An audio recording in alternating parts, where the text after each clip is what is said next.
Hello everybody. Let's get boots off, slippers on, warm tootsies. So if you want to see the rabbit picture from last time, if you were here for that, then I need you to go check out my Instagram and Facebook. I have it posted there today that I would show you the next one that's going to come on the easel.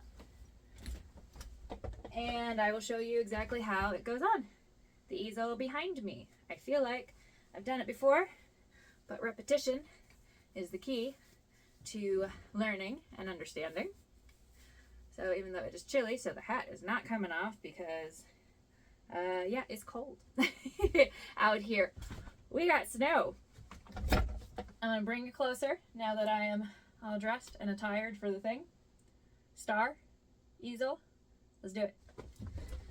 All right, now that you're a little bit closer, I'm going to show you. First step that I do, I'll just get down here, is to take my easel, and if I turn this around, you can see, knob on the side. My favorite part, we go flat. I find this to be the easiest way to put it on there. I don't know if that's part of their official instructions. I feel like it probably is, because I guess you could do it while it's up and down, but it seems like more hassle than it's worth. So I start off with everybody, their starting position. I unlock one of each of them. Let's grab the painting we're working on. We're working on this today. Why? Well, because if I stare at it any longer and I don't finish it and get it out of here, it is in grave danger of getting colors on it. And that is not my goal. I love color. We'll move on to color soon. But I gotta finish these things. They have to get done. And also, I was looking at the sunlight on the pebbles on my way out to the studio, and I have ideas now for these swirls, because you can see these guys pretty good. But you have a hard time as you get closer. This is going to get some butterflies. Be excited for that, because butterflies. And when I was looking at the stones and seeing how the light was cascading on them, I've got ideas, because these really are supposed to be kind of like celestial, star-esque inspired, I think. Now, we take the thing, we line it up, whatever size you got, and you want to rest them. There's a lip on here. It's like part of the easel. So, and the reason I leave them just all unlocked, see, I can do this. I can try to center it, and I'm just going to whoop, turn it around, and I'll do this, and I'm going to center this guy, and we're going to be nice to it because it's cold out here, which means it is also a little tired, still very functional. This is why I love this easel. It spins, man. And if you are doing geometric work, if you're doing a bunch of weird angles and weird lines that you have to get correct so you don't hate life, this will save you. This will make your day better. I promise you. So lock everybody into place, and then there are, I can show you. I am twisting they're like screws, but what they have on them is a little point on the end. So what this is actually doing is gripping my canvas from the inside. And you notice this is not canvas. I work on hardboard surfaces. That's almost exclusively what I work on anymore. I have some canvases I'm using up here and there, but everybody has their preference for a variety of reasons.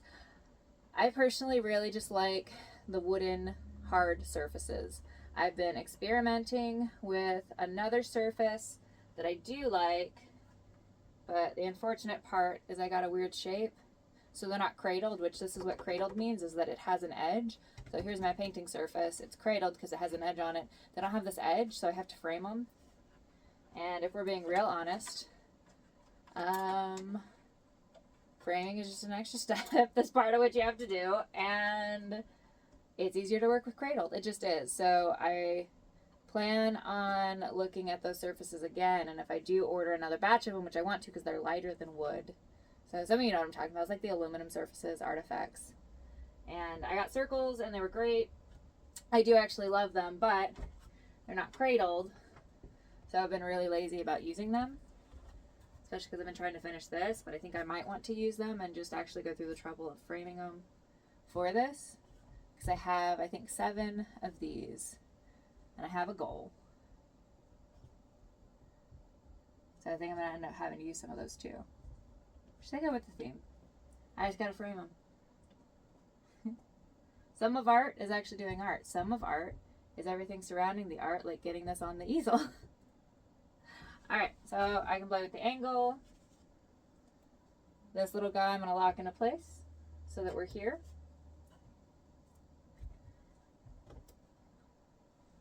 There we go.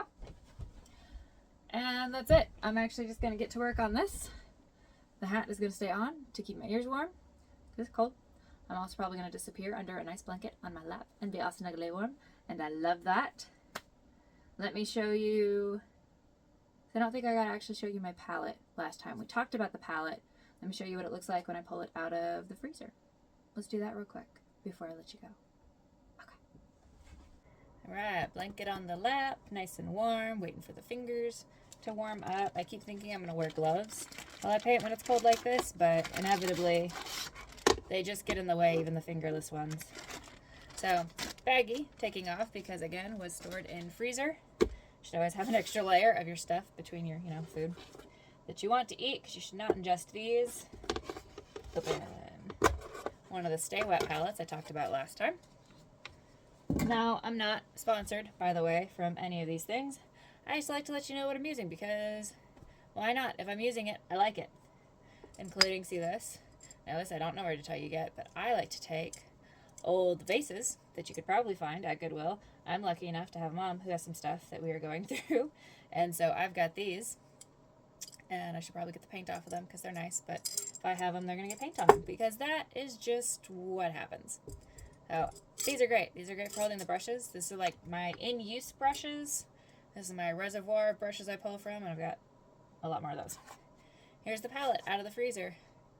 And this is what I work with. So with the oils, like I was saying before, it's awesome because you can spend time mixing them all up, which is both satisfying and not satisfying because you're not actually getting any paint on the canvas, which sometimes can be like, I want I want to feel accomplished. And this doesn't always make me feel accomplished because I'm like, well, I just had to mix up more of that value of yellow or red or brown. And all right. So that's what I'm using. Here's all my values. This is what I do. I have how many values? 1, 2, 3, 4, 5. 5 values of each color. This is what I did for all of the paintings. And if you go and check out the bunny painting on my social media, then you will see how I was able to do the bunny realistically with a limited palette. If you're an artist, it's really great. Go ahead and do that limited palette even as an exercise, because it's just good. It is just good practice to work within a singular color range. If you want to learn anything that you want to learn, that you are working on, perspective, values, hues, so like what we consider colors. If you're working on composition or drawing something realistically, pick one thing that you can do 1,000 times. You want to draw trees? Draw a tree. Draw a tree every day, even just for a month. Draw a tree. And I promise you, you will see improvement. So whenever you want to learn something, put it within the context of as interesting as you can possibly get it. Beep. Well, I thought that would put me in frame, but it didn't. So hi. 1 second. I'm very gestural with my hands, but it felt weird to talk to you with just my hands. So anything can be learned with time, persistence, and patience. And if you're finding that you're having a hard time motivating yourself to do the thing, find the most interesting thing within the context of what you want to learn and just hammer that home. Just do it over and over again. That's what I've been doing with these pieces.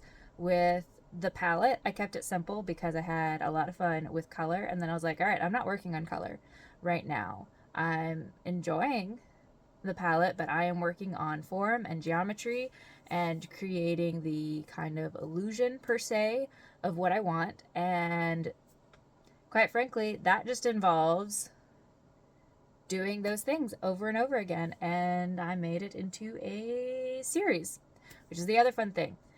If you don't want to hammer on one singular thing over and over, Work on that one thing across a couple of projects, but have it all within the same realm. Pare it down, almost like a science experiment, when you want to have as few variables as possible when you are trying to achieve a thing. Narrow it down as much as possible, because the better you can get at that singular thing, it's like trying to run a race, and you're like, I'm going to jump hurdles. And instead of working up to that, you just set up all of the hurdles and you set them all up as tall as you want to jump them. And you just keep running at those hurdles over and over again. And it doesn't matter that you keep tripping over the hurdles and slamming your face into the ground. Ow. It's just unnecessary to do it that way. Go ahead and remove some of the hurdles and jump a hurdle that you, start off with a hurdle you can jump. Just prove it to yourself. I used to go out on the ice and I would just fall once just to remind myself that it doesn't hurt that bad to fall. You can kind of do the same thing. Just remind yourself, I am capable of doing this thing. And now you just keep building up on that thing. And once you have that aspect nailed down, you're like, I can now do this thing. I am more comfortable with this thing. Okay.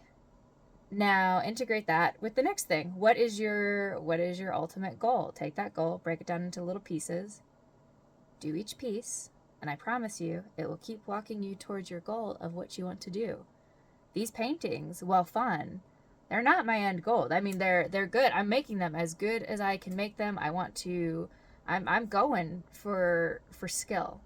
I am putting it into the skill of the whole thing. There's a lot I want to do. This is not my final form. All right, that's all I have for today. That's the thread I'm on. Is I am gonna get this one. Probably not across the finish line today, but I'm gonna get it really darn close. Maybe across the finish line by the end of this week. I have another full painting day this week. What if I can do that? What if I can achieve that? Wouldn't that be cool? So that the next time I spoke with you next week, I'd be like, hey, new painting on the easel, because the next one, I got it done. Would be cool. I'd like that. Have a wonderful day. Do something with your hands. Get out there. Learn a skill. Pursue what you want in life. Just do it. Just go for it. You got this. Bye.